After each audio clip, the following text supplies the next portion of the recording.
Hello, Caitlin. It's been a while, but thank you for sitting down with me to It is. chat.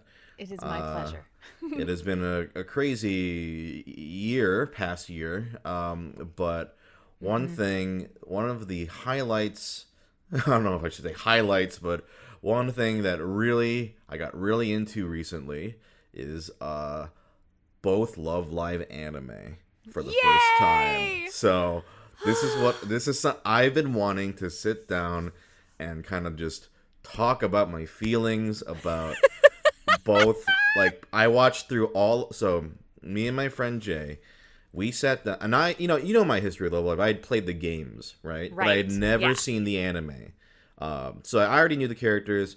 My friend Jay had. By the way, he's editing this, so this is gonna be a good episode for him to listen to. And he had no experience with Love Live at all, nothing. Okay. And so we sat and we watched all of the first show, School Idol Project, and then loved it, and then immediately jumped into Sunshine. Loved that even more, and I was like, shit. As I was thinking about, who do I want to have on? I was like, first off, Caitlin. I want to just talk to Caitlin, but also Caitlin. Wait, Love Life. Like you are the person to talk to. For those of you who aren't aware, Caitlin voices Maki in the English dub of the first Love Live, and you were Yes. the VO director for Sunshine. Yes, and I also adapted the dub scripts for the first show. Yeah, yeah, yeah. Yeah. Oh, you did for a School Idol project? Yes. Oh, awesome, awesome, cool. So, I just would love to at least start with just getting into Love Live, because I'm gonna be honest. Like, I mean, you know me. I was a big Love Live fan, Mm-hmm. and I never watched the anime because part of me was like, is it like, do I need to? I played the games, like. Right. And I'd heard it was good, and but it was never a priority, I Mm-hmm. guess, of like, yeah, I need to sit, because I was like, I know these characters, but then as COVID has just made me just go, what should I do? During Right. it's like it became this thing of, well, Jay and I actually watched a different show. What's it called? It was another idol anime that's pretty recent. That I think it was on. Bang G Dream or whatever. No, not Bang Dream. Okay. It was called. I'm googling it. If my favorite pop idol made it to the Budokan, I would die. Oh yeah, that. Yeah, Mm-hmm. yeah. Like he was just like, you want to watch this, and I was like, yeah, sure. What the hell? Isn't that kind of a good show for people that are into the idol fandom? Oh yeah, for sure. Yeah, yeah. And the concept of that one, which it's a good show. It's basically this girl or this lady is like, her best girl in an idol group is the least popular one, and Oh but no. she's like a huge fanatic for her, and it's like, if she could make it to the Budokan, I would just die. Which the Budokan is like the big Yeah, yeah, I know what it is, yeah stadium. So it's very cute, and like actually like is a solid show. And so we finished that, and we were like, and I was like, Jay, you have never seen Love Live. Let's just do it. I've always been meaning to watch it. And I didn't realize just how plot driven. I had assumed they were a little more slice of just very kind of Sitcom-ish. sitcom, Yeah. like K-On! Slice. I don't know how familiar you're with mhm. K-On!, but slice of life, just sort of like hanging out. I did not realize how plot driven they are from the get go, about like Oh yeah. like saving the school, and just the emotions. I'm gonna I'll save Sunshine for later, because that's a whole different, like, but even the first show, and God, I must sound like like I waited in line to like at a con, like, Caitlin, let me tell you Listen, how much sit I down. love Love Live, but I have something to say. but it was so fucking good. I just couldn't believe it. Like, we watched the first episode, and I was like, we were at the end of it. We were like, oh shit, that was really good. Like, because that first episode, like, very quickly establishes what the premise is, and then I gotta say, my rankings of the girls, because at some point I'm gonna do a video where it's almost like an apologetic video of like, okay, I've seen all the anime. Here's my new ranking of the girls, because some of them really went up, including she'd always been good, but Maki, that intro with Maki. Isn't it a great scene? And her song is the best song. It's so good. Yeah. The animation is gorgeous. It is gorgeously animated. I mean, yeah, there's the thing when it switches to the different style for the CG for the dances. Yeah, for the dance numbers. But even that is cool. Like, I think it's neat. And well executed, to say the least. So yeah, it is a good show. Yay. Yeah, no, the CG, I will admit, is a little dated in the original show, but it's actually not bad. And then Sunshine's is like pretty fucking good. Like, I'm actually very impressed with how the CG. And we went and watched also the movies for both. For each of them? Well. Oh, yeah. That's great. Jay's favorite top girl is Maki, actually. Oh, yay, Jay! Yeah, Jay's he's got he can have good taste from time to time. But for me, did you watch the first show all the way, or? Well, yeah, because I wrote it. So. Yeah. Duh. Yeah. So since you had to watch it. And the movie, and I wrote the movie too. I'm so glad then, because I just want to talk about, like, I think one of I think it's like episode 3. It's pretty early on, but it was so. I think what took me by surprise with the first show is how much of an emotional impact it had on me. There's a scene, and I guess people, if you haven't seen Love Live and are interested, I'm gonna go into some light spoilers for like early stuff. But episode 3, it's like, okay, so basically, spoiler alert. Jay, put a little spoiler thing here. You know what to do. Love Live spoilers. Skip like 50 seconds ahead, or just watch Love Live. There's a scene where Honoka, Kotori, and Umi are going to do their first performance ever, like on a stage. I love it. Yeah. I love it. Yeah. And so they practice really hard. They do, and then they're like, all right, let's do this. And then the curtains open up, and nobody's there. Nobody's there. And it's so devastating. It's so devastating. My heart is breaking just remembering it. Yeah. And so like they're like almost about to, they're kind of almost in tears, but then Honoka goes, you know what? Like, let's do the show. And yeah, we practiced to do the show. We're gonna do it, and they do it alone. And it was. I think it's still my favorite moment in the first series, just bar none. It's beautiful. Like, I have goosebumps just from you talking about it. Exactly, right? Like, Anne Marie, my wife. I'm like, listen, Love Live is good. It's really good. And like, I don't think she disbelieves me. But I think people who don't know Love Live or are not into idol stuff are like, but is it actually? But is it really? Like, sure, Jan, like that sort of thing. So, but it just hit me hard. But I think what really blew me away was just the fact that they go on with the show, and then of course all the members start streaming in, like, but it's even then it's still not a big crowd. It's still like 5 people or something like around, or like 8, or I guess like 7 or 8 people watching. It's not what they thought it was going to be. But to me, what was so powerful about it is that they were like, let's do it because first off, we worked hard and we enjoy this, and it doesn't matter if it's a smash success or not. Like, let's just do it and do it for the why, because we love it and enjoyed it. And then by the end, they loved it, which I think is such a great message, because especially as somebody who gets asked, like, how do you get into this? How do you get into this? How do you get into whatever? How do I become a success? How do I become a smash hit or whatever? Like, no, you have to get into it because you love it. And nobody knows who you are.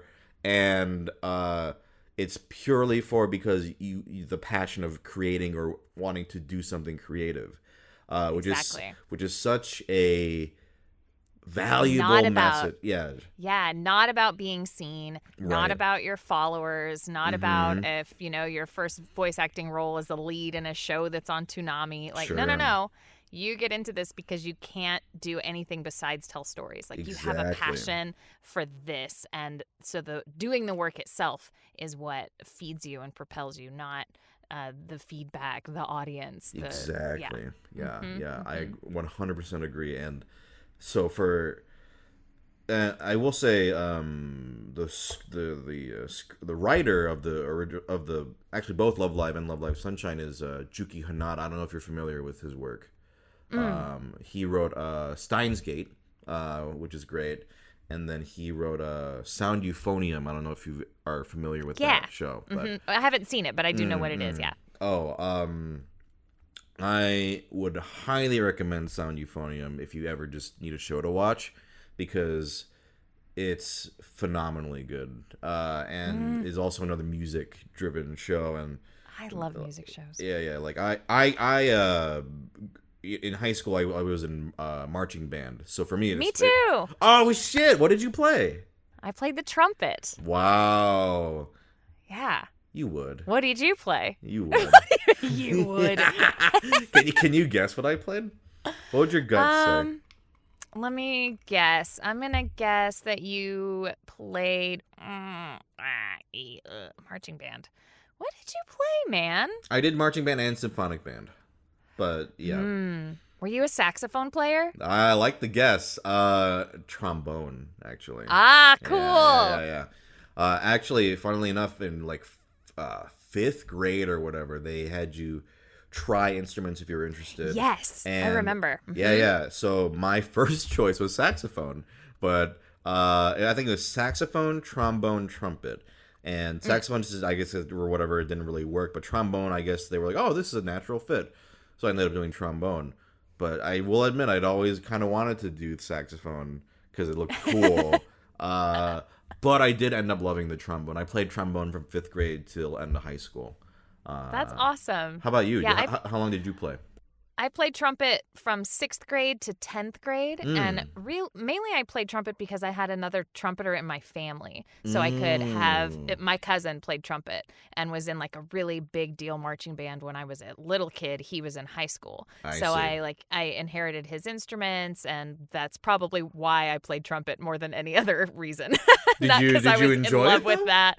Oh yeah, it was tons of fun, and especially I'd say in middle school, because middle school is the time of your life when you're like awkward and who are my friends and I'm growing and changing, and it was being in band immediately gave you a place. These are my people. We're all nerds together. And so that was cool. And I only stopped playing in high school because I got involved in too many other things. Sure. And it got to be too time consuming and also expensive. And as you know, like marching band fees are a lot to clean your uniforms, and then you need your concert band attire. And I was in show choir and I was in drama, and it was just too much. So I enjoyed the 2 years that I marched, especially marching season, loved it. But yeah, go band.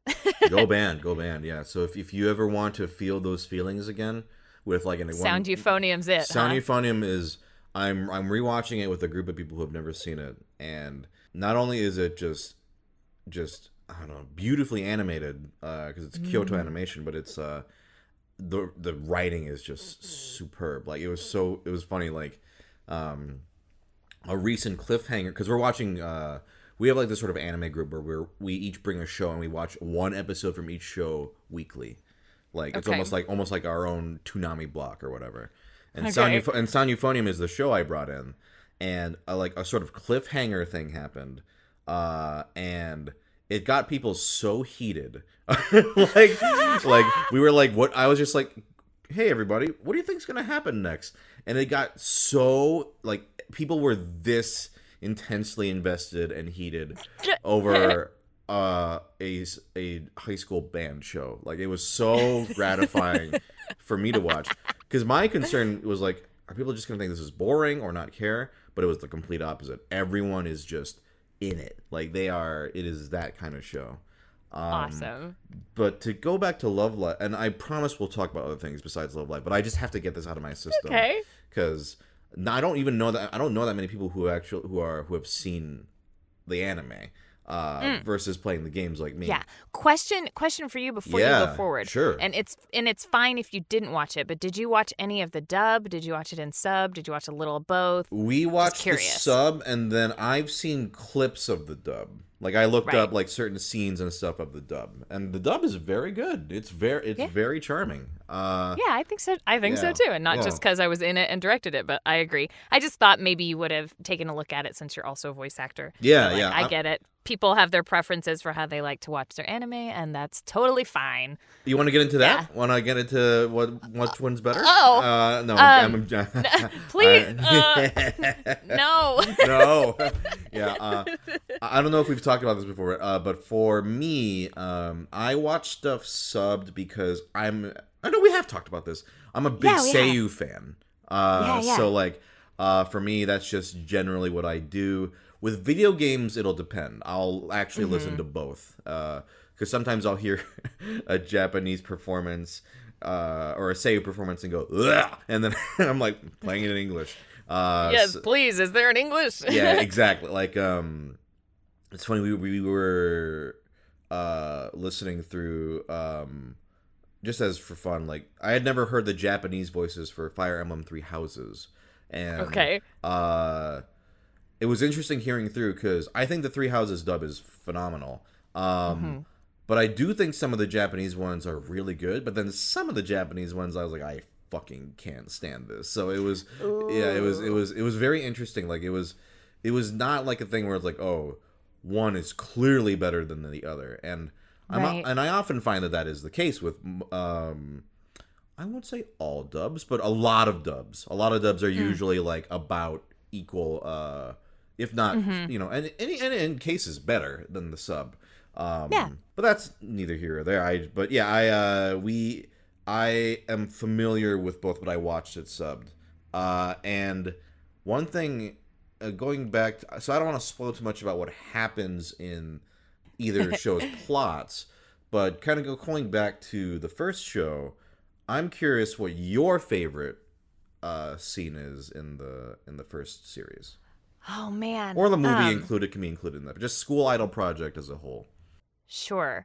Well, I really love the scene that you mentioned, in episode 3, and the reason that I love it is everything that you stated, obviously, and then the show, all of Love Live is so well crafted, and it's really great at calling back to things and referencing things and making something that just seemed not insignificant, but just seemed like, okay, that was a moment. They're able to make any moment matter more by bringing it back at just the right time. Yeah. And like all of Love Live Sunshine is this, it's a new story, but it's also an homage to the original. Yeah. And like it honors you as a fan that loves Muse and loves Love Live. I feel like maybe they were afraid, oh, we don't want the fans to be upset that here's a whole other group of girls and a new story, but they're going to love Muse and everything that they do is going to kind of slightly mirror, but then have its own thing also. So I'm jumping all over the place. No, but, hell yeah, that's fine. I really love that scene in episode 3 because of Honoka's monologue to Ellie. When they kind of have this little showdown with each other and Honoka's so determined and we're going to make it and here's why and all of that. Yeah. And how at the very end, spoiler alert, the very end. Spoiler alert. More Love Live spoilers. Skip around 20 seconds ahead or just watch Love Live and Love Live Sunshine. Of the big Love Live contest, they have won the thing and you hear those words coming back, like Honoka's exact monologue coming back, and it's just so powerful, and I was just weeping because I'm like, I remember, and look at them now, and my babies. So here's a fun kind of anecdotal thing, a little bit about subs and dubs and like how we do the thing that we do in making a dub. So we're doing Sunshine, and Chika, similar to Honoka, has a big kind of opening monologue of the show, and that was in season 1. And then in season 2, there's this big monologue at the end, and we happen to have a different translator for season 2 than season 1. Sure. But the same adaptive writer, so same people were writing the scripts. Okay. But all they can do is utilize the translation they've been given. and put it into the moment, put it into the mouth. So it comes time for Chica's big kind of ending monologue in season 2. And the writer gave me one option, and then she gave me an alt. And she's like, I thought it might be cool if this called back to her original monologue. And then I listened to it in Japanese, and I went, well, it should, because it is the original monologue. And it wasn't that the translator got it wrong. Like, their words were correct. But you know how there can be a word, and you could choose between this one or this one in English. Yeah. So what the second translator gave us was something equally beautiful, and the adaptive writer wrote something appropriate to that translation, but then we realized it's supposed to, on purpose, mirror her first monologue. So, of course, we went back and took those exact words and put them in there, and just stuff like that just, like, gives me the best kind of goosebumps. It's like putting in the last piece of a puzzle that you've worked on forever. There's just so much care, and as a dub director and as a dub actor, there's a lot of care that goes into what we do that people viewing it might not realize. So when we come upon a show like Love Live, where the Japanese have gone into that much detail, it's all the more fulfilling, I think. Does that make sense? No, absolutely. Yeah, no, it's great, and it's great to hear like how much care is put into the dub, you know. Because especially with something like this, because this is a really special. Listen, I'm saving Sunshine. Oh, it's so good. Let me. So, kind of going back to. I had a thought. Goosebumps. Yeah, you mentioned Goosebumps. Yeah. Like, I was not anticipating the fucking Love Live anime to give me so much emotional goosebumps. Like, first off, the lyrics for the songs, like I think Akihara is a genius. Like, she if you're not familiar, she wrote all the lyrics for both, and I'm kind of saying for the listeners' benefit as well, but she wrote the lyrics for all the Muse songs, all the Aqua songs, and like seeing these, because they're basically just like almost like giant musicals, these shows, like, and something that's kind of fun in like the first episode of each is that they have these sort of musical numbers that are sort of fourth wall breaking. Later on, they're all actual performances, but they have these sort of like, this is the show, and they're very fun. But every musical moment hits hard, because if you are reading what they're saying and paying attention, because it's so clearly meant for that moment, like what's going on in like, not only their personal lives, but actually a lot of their personal lives. A lot of the show is delving into their personal lives, and the idea that every time they have to have a new performance, they're like, we got to write a new song, and we need new choreography, and we need new costumes. So everything that they're doing, like you said, is so in the moment. Even if they practice for 4 weeks on this one thing, but all the lyrics that maybe they have to change them for whatever reason, it's based on what they're feeling like right then. And so I think you're right, that's why every song hits home so well, because it's like the perfect kind of cherry on top to the story that you've been watching for the last 20 minutes, and then here's the performance. You're like, holy crap, it's perfect. It's so good. Another great callback is Aishiteru Banzai, which is the song that Maki plays, comes back in a way, I won't say exactly how, but it comes back later. Man. Oh, and it hits so hard. Before I get into Sunshine, which I love even more. That's so great. What I gotta know, and top 3 Muse girls. Top 3 Muse girls. I mean, if you want, if you can rank all of them, but I'll ask for just at least top 3. Maki, of course, because I play her, so I feel very connected to her. And then Honoka. I adore her. She gets so much flack for some reason, but she's amazing. Just her tenacity, and I really love Honoka so much. Yeah. And then Ellie. Those are my top 3. Okay. Yeah. Can you guess my top? it's going to be hard because I know what your top one used to be. Yeah. So Umi was it, and like nobody could touch her. Umi, and, like we couldn't even. Umi's we number. couldn't even. Yeah. We couldn't lift anybody else up and be like, but what about? You'd be like, get that out of my face. I wouldn't say that, but Umi's number 2. Umi's number 2. She's still very high up. She's still number 2. But who do you think could go past Umi for me? For you? Gosh, okay, I'm trying to remember all the girls. Kotori? Really? You think Kotori? Is that your final answer? I don't know. I'm just naming names. Okay. You know what? She's a person. I can give you a list in the chat right now. We got Honoka, Rin, Hanayo, Ellie, Umi, bring up the chat. Nico, who the hell else is in Kotori, I guess Maki. I'm kidding. And who is not here? Nozomi?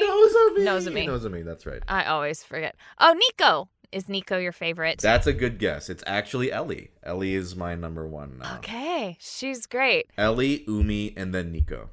It's really, I'll be honest, very hard for me to choose anybody. Because every time I see a name, I'm like, oh, I also love her. Yeah. Honoka went up for me because she's such a strong protagonist.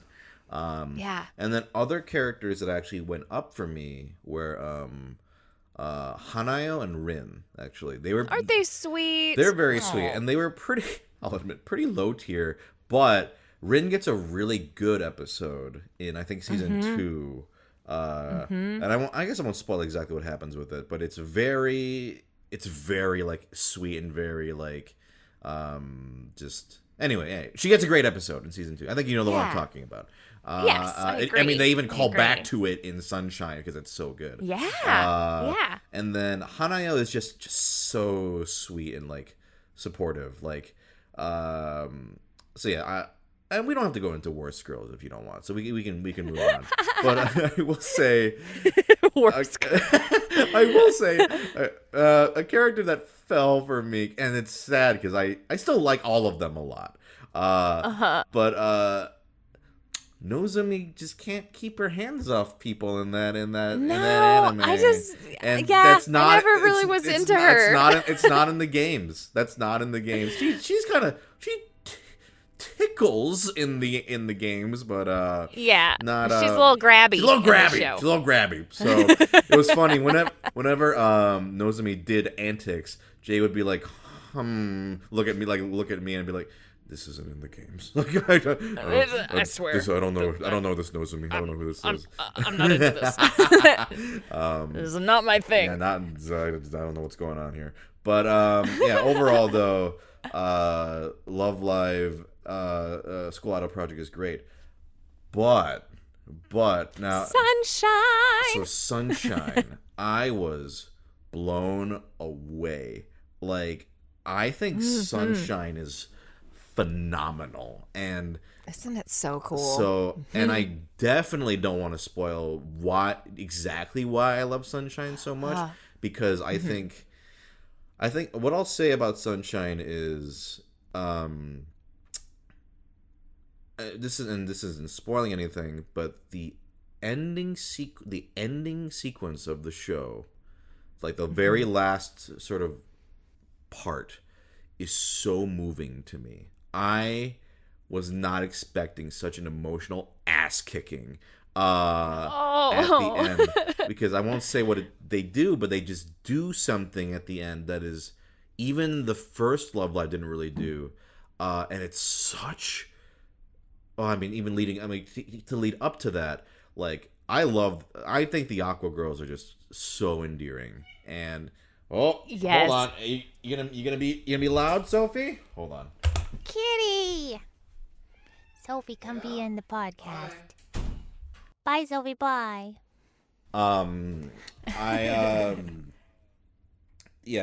Aqua girls are so endearing, and Sunshine takes place 5 years after School Idol Project, and it's the premise of that show is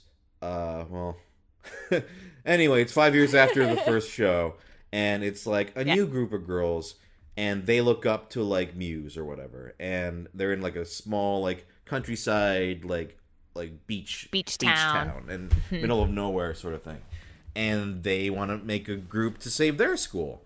And I was kind of expecting like, okay, yeah, I mean, I love School Idol Project. Let's just, it's kind of the same thing, sure. But it's such a different show in like tone. Like it's old Juki Hanada being like, oh, you think School Idol Project? Think you know what's gonna happen? You think I'm gonna do the exact same thing? Fuck you! And it is such a different. It's a completely different like focus on sort of it's. So I will say Chica was low tier for me before watching the show. Because in the games, she's fine. She's just whatever. She's the main character.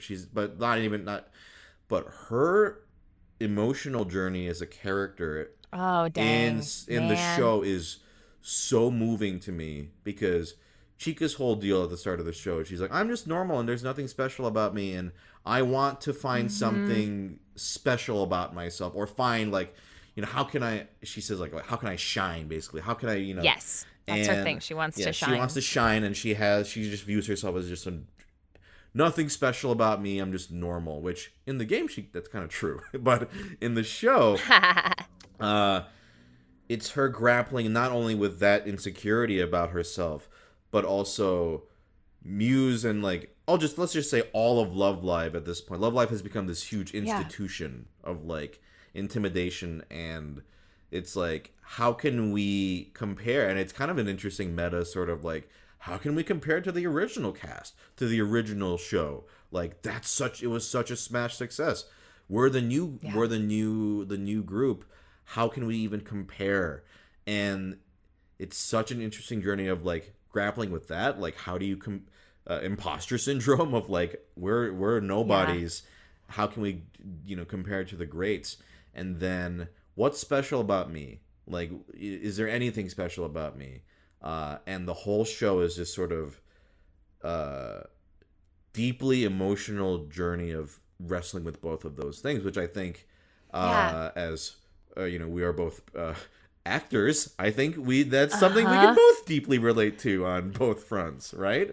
For sure. I think, and it is a bit of a spoiler, though I won't give details, but what I appreciate so much about Sunshine is how they weren't afraid to show failure. Mm-hmm. Yes, exactly. And it was so surprising when it happened, because let's be honest, as an audience member, we're sitting there watching the girls sing and dance in their, competitions, and we're like, oh, I love this. Mm-hmm. But turns out that was apparently crappy compared to everyone else that they competed against that we didn't see. So we're like, oh, they failed? Yeah. Like, they super failed? Mm-hmm. And it's not what you expect, because you're like, but it's about them. They should be succeeding. This is Love Live. Let's be happy and sing and dance. Right. And instead, you have to watch them, like, claw their way from 0 to 1. Mm-hmm.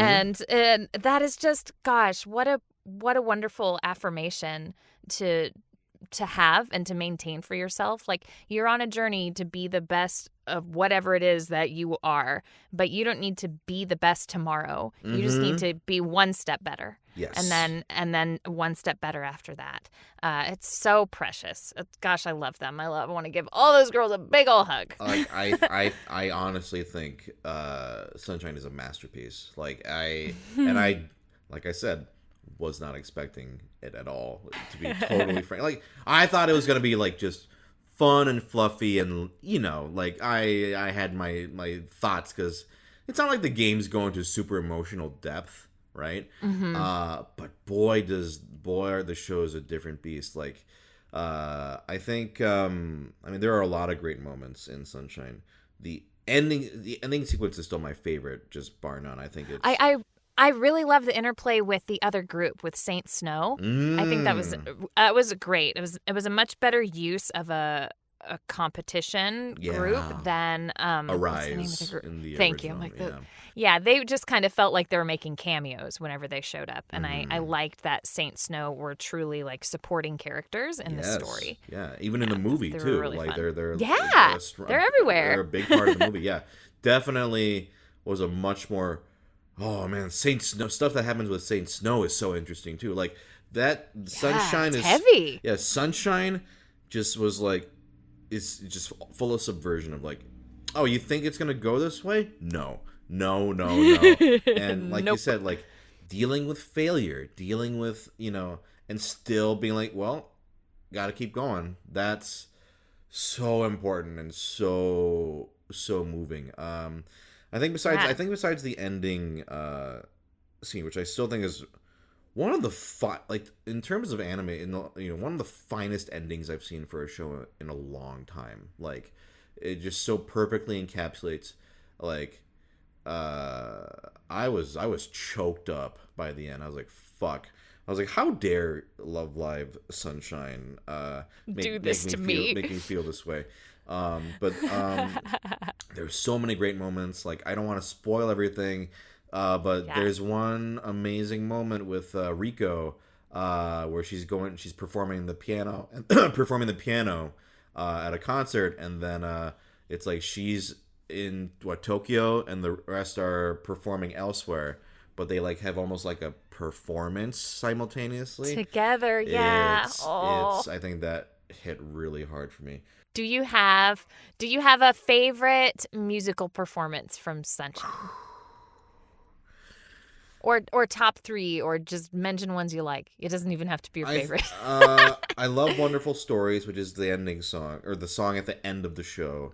I actually really love the song that in the first episode with the first 3 girls, it's like they're trying to recruit Riko. It's just a really fun number. I really love how their first performance mirrors the girls in School Idol Project's first performance. Like 3 girls in this gym, who's going to show up. But then how it ends differently. It's still good, though. So good. I love it's not necessarily my favorite, but the first one that like really grabbed me a lot was when they finally get the third years to join them. I don't remember the song. I can picture there's fireworks on stage, and they have those kind of kimono tops, but with shorts. I think I remember. I'm just gonna double check. It's not My Mai Tonight, is it? It might be. I'm really bad with the song names, even as a director, because we don't dub the music. I believe it is My Mai Tonight. If I'm wrong in the comments, well, let me know. But I'm pretty sure, because they're wearing the kimonos, right? And isn't it the one where the fireworks show is happening in the town? Yeah. Yeah. I'm 90% sure it is that, and if not, I'll be corrected. Or Jay will let me know in the edit. But no, that's a great moment. For sure. I like that one. And then I like the big combo number with Saint Snow that's all Christmassy. Really good. Just because I really like Christmas. So. I really like Christmas too. Yeah. I really like Christmas, you guys. And as I was watching it, I'm like, this is impossible. This could never happen. Look at these costume changes. What's going on? I love it. Shut up, Caitlin. You love it. It's the best. I'm just full of thoughts right now. Like, so many good moments for individual characters, and the first show is good about this too. But there's a really great episode. I think it's season 2, or maybe season 1. No, whatever. Anyway, it's with Yo, and it's Yo grappling with, in a very like realistic way. Like, I'm kind of jealous that my best friend is kind of being best friends with another girl, right? Like, I would say maybe so hard more for than her. best friends, but it's still very like, Yo is such a good character in that she is very chipper, but like has emotional depth to her, and it's not in like a stupid, annoying, like anime tropey way where she's like, it's like right. I'm watching it and going, like, this is a very natural way to feel like in this situation. And she herself is like, I shouldn't feel this way, but it's her just and That's it's a sweet one. And then like Mari just gives her a very great little thing of like, I was in your shoes. You just don't want to do what I did. You need to be emotionally honest. Like, the show just has so much good. It just feels, I don't know, Sunshine feels more real, I guess. It feels more down to earth. And then the dramatic moments are super hard hitting, like the big mess with the third years and with Mari, and I love that slap scene at the school. Yeah. Oh, it's so good. So, what's your favorite scene in Sunshine? Oh, wow.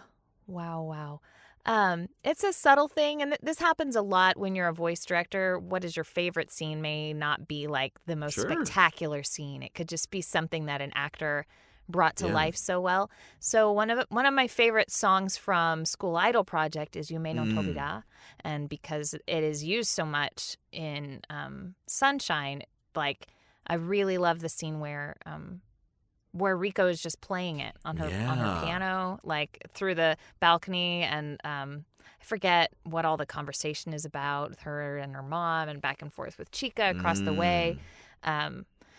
I've directed some other anime since then. But when it was happening, I was just like, "Gosh, this is beautiful. This is just perfect. I love this. I hope there's more of this. I think the show's gonna be A-okay." Chica Riko as a pairing is not in the games at all, and I was like, oh my god, these two are married. I was like,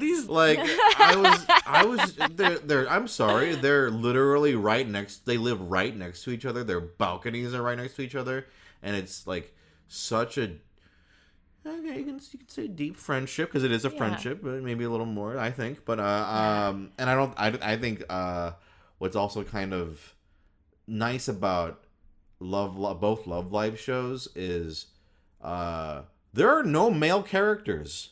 If there are, they don't talk. Yeah.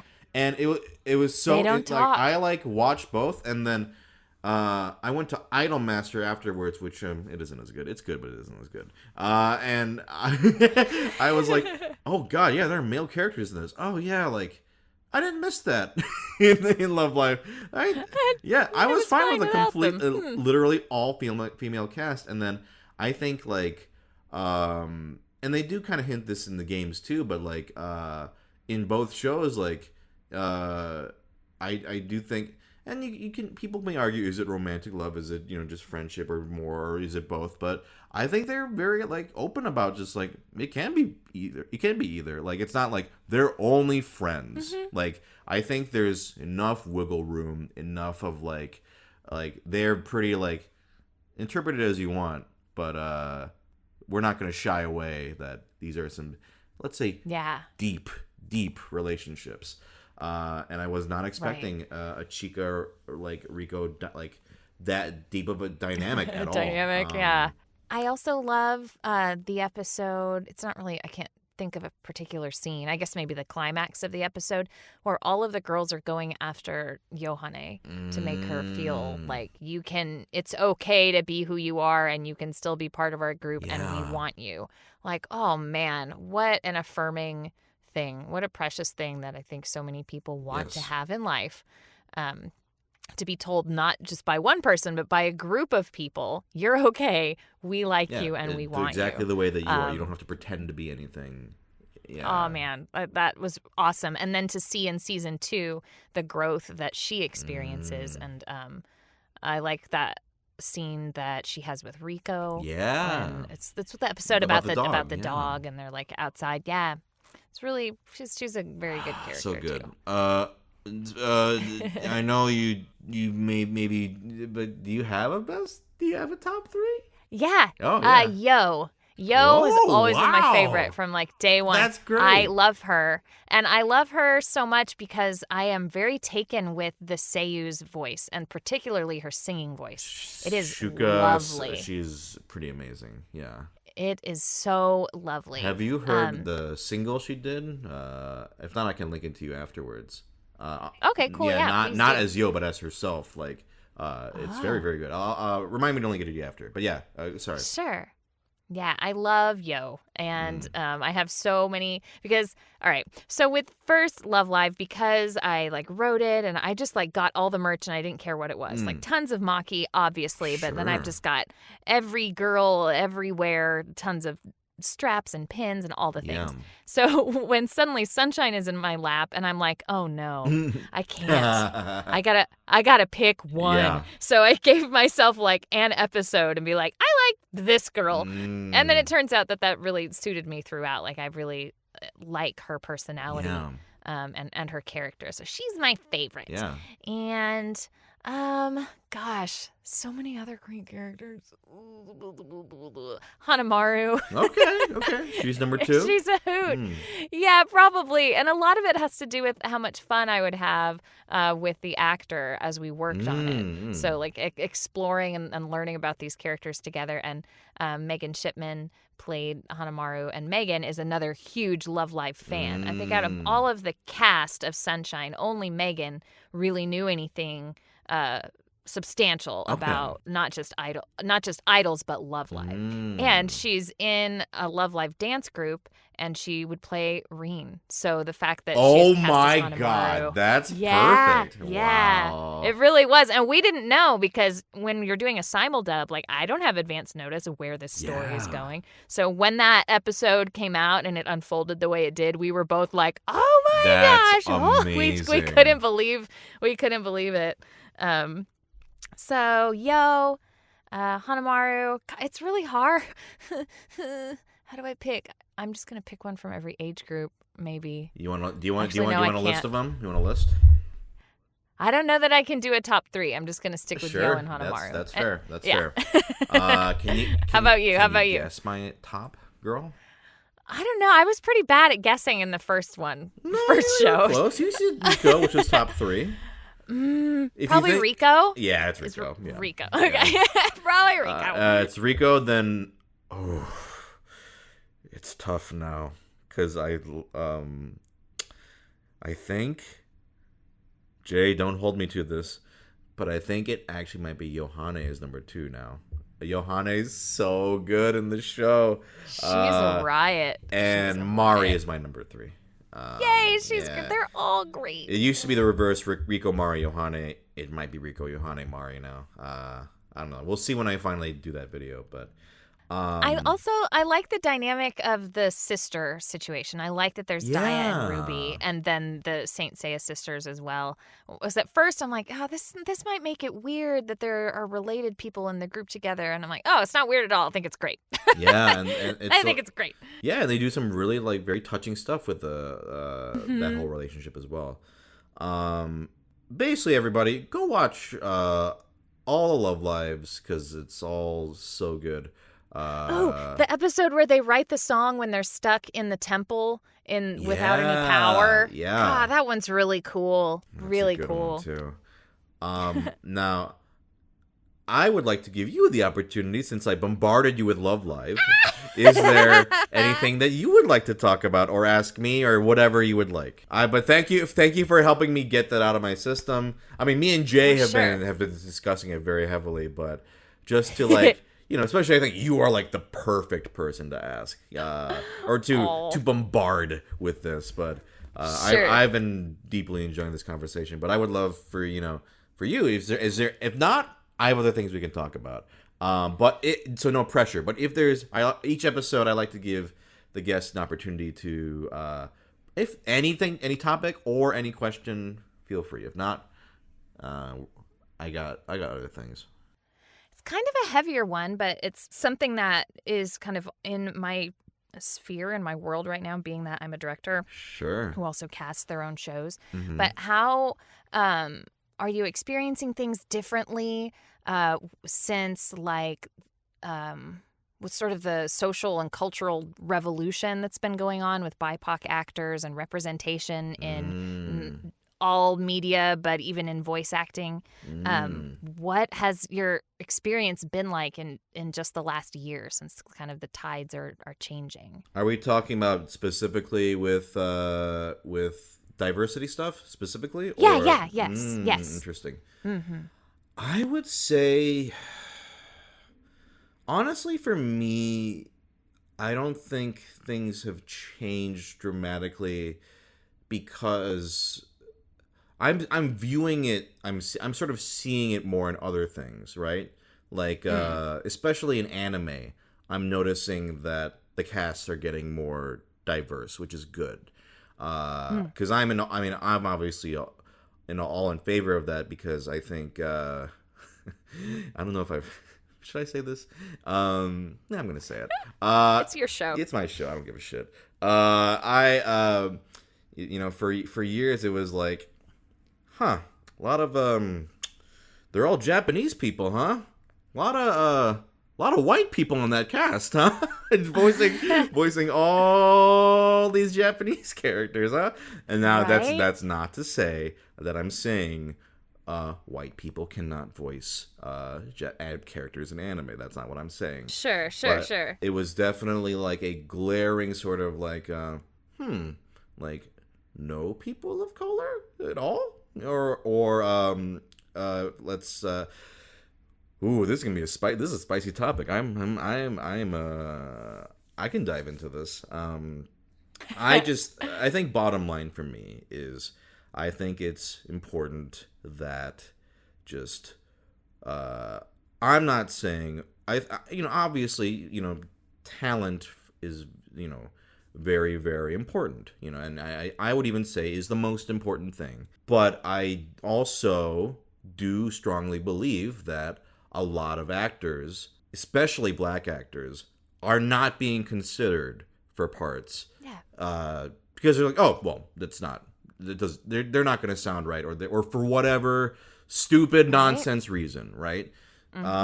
So for me, it's very great to see more diversity, because it's going, that means they're actually being submitted stuff. Like, they're actually being given the audition. Being given opportunity? Yeah, it's not like, suddenly more people of color are like good. It's like, no, they just probably weren't. They've always been good. You just didn't know. Yeah. And then, I think it's been a very positive change to see in projects and stuff.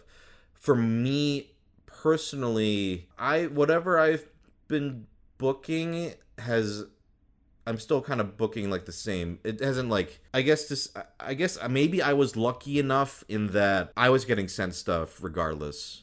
But no. That's not necessarily true. I have been noticing in more recent audition stuff that they are open to all. It's very clearly in the sides, all race, all looking for all races, all ethnicities, gender identities, So I am actually noticing in the sides I'm getting that it's much more open, not just we want only this. And in some cases I'm actually seeing we specifically are looking, because if the character is darker skin, we are specifically looking for people of color, black actor, exactly. So no, to say that there's been no change in I guess I've been fortunate enough that I've been able to book stuff regardless of race, but I'm just glad to see that overall things are improving for sure in that front. So how about you? What are your thoughts on it? I have taken the perspective since I came onto full-time directing, which was in 2015, that I took a break. I lived in another country, and then when I moved back, I just wasn't directing for a time, but I was still attending conventions. And in that time, and also from living abroad, I'm like, anime fans are everywhere. People who watch it are not just one type of person or just one skin color. And I'm like, it's important to me as a director that my shows sound like the people who watch them, which is not just white people. So I'd been endeavoring for a time to bring in people as I could, but I'm seeking it out even more so now, because it is about giving opportunity to people that haven't had it. Sure. And it's wonderful. It's so fun when you've been working in the same industry for, I think this is my 17th year or something as a dub actor. Yeah, which is wild to think of, but okay. I love everybody that I work with. These people are my friends, and I consider them my family. It's so fantastic to hear new voices. Yeah. Not because I'm tired of everybody else, but I know them. So it's great to hear new talent and to get to use new talent. And because for me as a director, it's about telling the story, and it's also about the time that I get to connect with this actor in the booth. We're going to tell the story together. So I'm making new relationships and meeting new people and making some damn good dubs, if I do say so myself. So what are some go ahead and pitch, like not pitch, but like brag. What are some of your latest shit you're like, yo, this is some good ass dubs? All right. Well, over the summer, last year in 2020, well, actually, it wasn't the summer. I don't know what part of the year it was because COVID, yeah, okay? Right. Like, it started, then we were on hiatus, then we picked it up again, bleh. But I directed Opere Ranman, which is a fantastic PA Works show. PA Works, that's my favorite studio. It's a good studio. Yeah. So it's a really crazy, like, car race across the country, across America. So, the cast of characters was already a diverse bunch of people. Like 2 Japanese guys get stranded in America. Then there's a Frenchman. There's like a Southern guy. There's a black guy. There's a Chinese American girl. There's a Native American boy. They're just like so many characters, and it's all so colorful and has a fantastic soundtrack. We just had the best time working on it. Awesome. And I'm currently reviewing it for home video right now, so it's very fresh in my mind. It just sounds so good, and everybody did a great job, and you should check it out. Nice. Anything else, or is it not anything that's not announced yet? Oh, what am I working on now? Something I can't talk about. It'll come. Surely there'll be an announcement in a few days. Oh, wait, then hold on. Okay. This won't be out for a while. Oh. This won't be out for a while, so I can tell you? Okay. You can say it, because this is not going to be out for a while. So got it. if this is being announced in like real time a couple of days, you can absolutely talk about it right now. Okay. Yeah. Well, don't you say anything. Not that you would. Yeah. I'm directing Horimiya. Oh, that's great. Yeah. And while I did not, well, how do I put it? I like to challenge myself with each show to do something with the cast that I haven't done before. And so in this case, I'm like, I've heard so much new talent and I want to hear more of it. What if I did an all BIPOC cast? Can we do it? And so I only heard actors of color. And I told myself, because like you mentioned, talent matters and should come first. And I told myself, like, if I don't hear what I need from these auditions, then I will cast from the memory banks. I will cast from all of the other audition sides that I have collected over the years. So I wasn't trying to exclude anyone, but I was trying to include a certain group of people specifically for sure.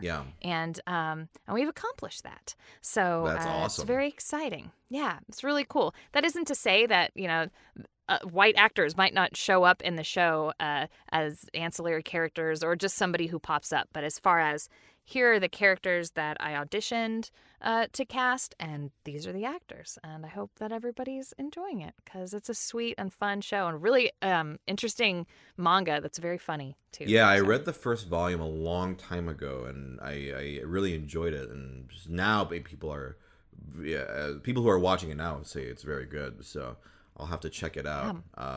It looks very, very cute.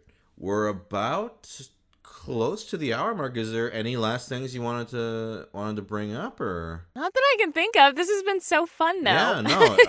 Yeah, no, it's always great to talk to you, and I really appreciate you taking the time to sit down. Where can people find you? You can find me on Instagram and Twitter. I am Caitlin's Voice, Caitlins Voice. That's where I'm most active social media.